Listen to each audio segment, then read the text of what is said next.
Martino. L'opinion populaire. Alors, il y a un citoyen souverain qui a été reconnu coupable d'entrave. Il conduisait d'ailleurs un véhicule diplomatique avec une plaque délivrée par la République du Québec. Genre de coucou, là, il avait déjà été condamné à 60 jours de détention en 2023 pour entrave au travail des policiers après avoir refusé de s'arrêter lors d'une interception pour excès de vitesse parce que lui, il est souverain. Bref, Alexandre Moranville-Ouellet, recherchiste, journaliste chez Cube, ici, animateur du balado, c'est juste ce n'est qu'une théorie. Alors, va nous parler des citoyens souverains parce que ça me fascine. Donc, on avait abordé le sujet avec la reine là, du Québec. Oui, Romana Didelot du Canada. Hein? Attention, Canada, c'est la souveraine générale en chef de toutes les armées du Royaume du Canada. Hein? Fais attention, parce qu'elle pourrait t'envoyer des mises en demeure. Genre, elle le fait d'ailleurs régulièrement envers toutes sortes de personnes qui remettraient en question son règne. Mais oui, on l'aborde souvent parce que c'est quelque chose qui revient dans les médias, puis malheureusement de plus en plus souvent.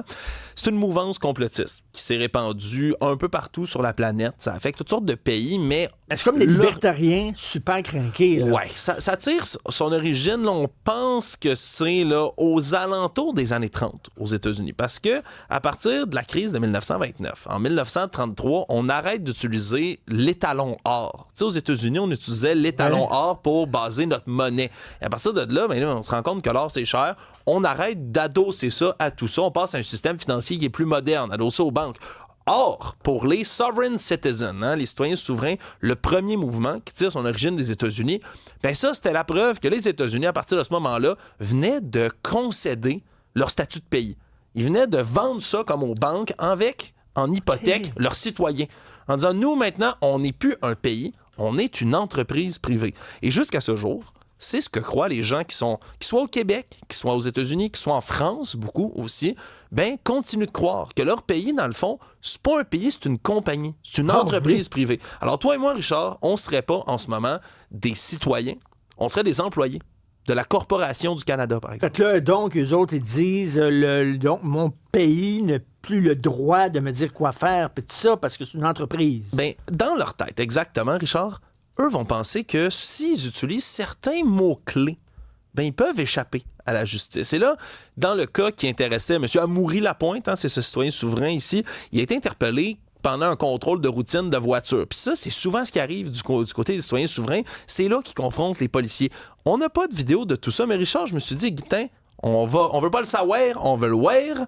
Je suis allé trouver une vidéo qui est devenue virale en France plus tôt cette année. On est en avril 2024 et c'est la vidéo qui a été reconnue après comme « Je ne contracte pas ».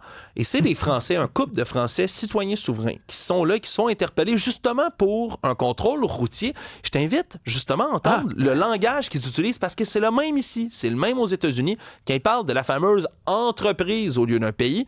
Je t'invite à écouter. OK. Je n'appartiens plus à l'entreprise République française présidence. Oui, c'est une société depuis 1947. Et vous êtes aussi enregistré à la SEC Washington DC sous un numéro Dun & Bradstreet qui appartient à Washington DC, ce qui fait de vous des mercenaires sur le sol français. Il dit aux policiers qu'ils sont des mercenaires sur le sol français et je n'appartiens plus à l'entreprise République française président. C'est ce qu'il dit directement. Tu vois, donc, qu'on soit ici au Québec, c'était le cas. M. Amoury-Lapointe lui disait que non, il est un gentilhomme de la paix, qu'il n'appartient plus, donc, aux règlements, aux lois qui régissent le pays.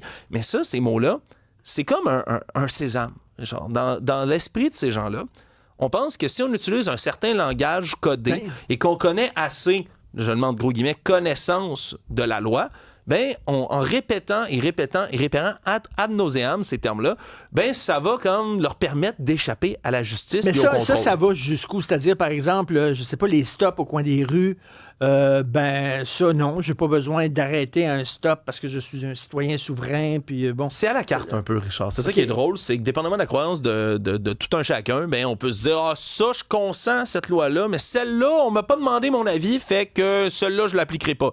La plupart du temps, c'est drôle, tiens, c'est pour les taxes puis les impôts, par exemple, qu'on va arrêter de payer. C'est bien drôle. C'est ce qui mène. Mais quand ils sont malades, Ils veulent, par exemple, aller à l'hôpital puis se faire guérir. Se faire soigner. Puis là, ils vont utiliser des termes en disant que c'est leurs droits, les droits humains. Regarde, je vais t'en montrer un, Sésame. C'est ce qui a donné le nom de cette vidéo-là qui, je le dis, là, je la montre, c'est en France. On dirait que ça me fait plus rire. Coucou à nos cousins français.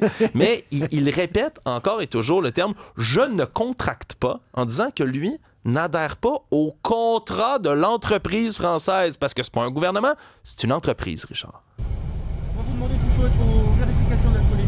Ben non, je ne consens pas. Vous ne voulez pas? On ne contracte pas. Je ne contracte pas. Je ne contracte pas avec une société privée. On va venir vous proposer l'appareil. Vous allez nous dire que vous ne voulez pas.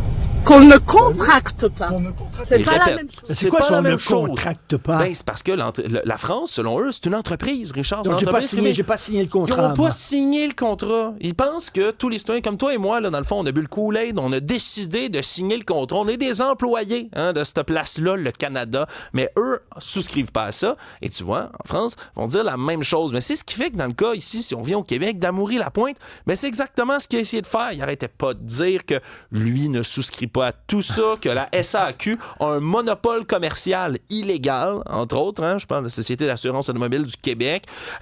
Parle d'articles de lois diverses en tout genre. Puis au procès, c'est ce qu'il refait. Il n'arrête pas de répéter plein de pseudo-termes, des termes pseudo-légaux, pseudo-droits, qui veulent rien dire, dans le fond. Mais il est convaincu que ça va marcher. Mais ça vit où, ces gens-là? Parce qu'il faut que tu payes des taxes municipales, je sais pas. Là, ils essaient d'échapper totalement au système. Pas totalement. Habituellement, ils vont essayer de passer sous le radar. Là. Puis tu sais, ça se décrit à divers degrés. Là. Pour la plupart des gens, c'est simplement, il y en a qui vont essayer d'arrêter de payer des taxes ou qui vont se mettre... Dépendamment du niveau, t'es radicalisé parce qu'ils font pas ça tout seuls.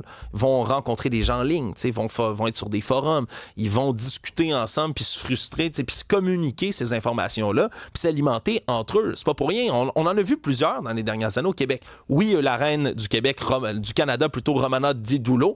Il y a 2 personnes dans le Bas-Saint-Laurent qui ont perdu leur maison. D'ailleurs, je le rappelle, qui avaient arrêté de payer tout ça. Il y a un gars en Estrie qui a perdu sa maison aussi dans les dernières années au Québec parce qu'il refusait de payer ses taxes et ses impôts. Il n'y avait pas le roi du Saguenay aussi? Le roi du Taillos, Richard. Attention, Régis Lucius Ier. Si seulement il t'entendait. Ben oui, c'est un gars qui a fondé un royaume fictif en se disant tout proclamant être le roi du Taillos, T-A-Y-O-S. Ça sera en Abitibi quelque part. Puis lui, c'est son territoire. Il est le roi. Il s'imprimait des faux passeports, ce qui est, en passant, illégal. Et parlant de faux documents, notre ami Amaury-Lapointe, il se présente, lui, Amaury Aud Id Vincit.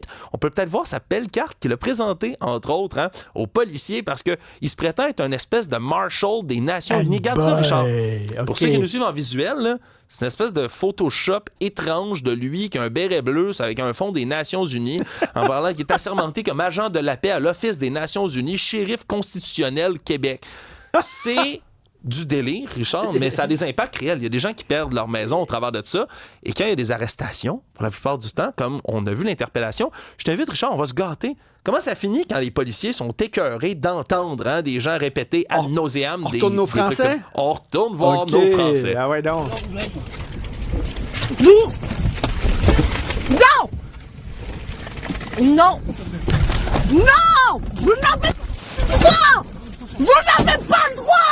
Vous n'avez pas le droit. Vous n'avez pas le droit! Et pour ceux qui ne suivent pas en visuel, ils se font péter leur fenêtre de char, puis ils se font tirer en dehors en hurlant « Vous n'avez pas le droit, vous n'avez pas le droit ». Ben, il s'avère qu'on peut pas décider à la carte quelle loi s'applique à nous et quelle loi ne s'applique pas. Pourtant, il y a des gens qui en viennent à coup de désinformation, puis de forums, puis d'isolement sur les réseaux sociaux, ben, vont tomber dans cette mouvance complotiste qui est les citoyens souverains. C'était une présentation excellente. Et moi, j'avais entendu parler à un moment donné, il y avait des gens qui voulaient construire un genre de plateforme dans l'océan, loin des frontières, là, puis tout ça, pour un genre de république, là.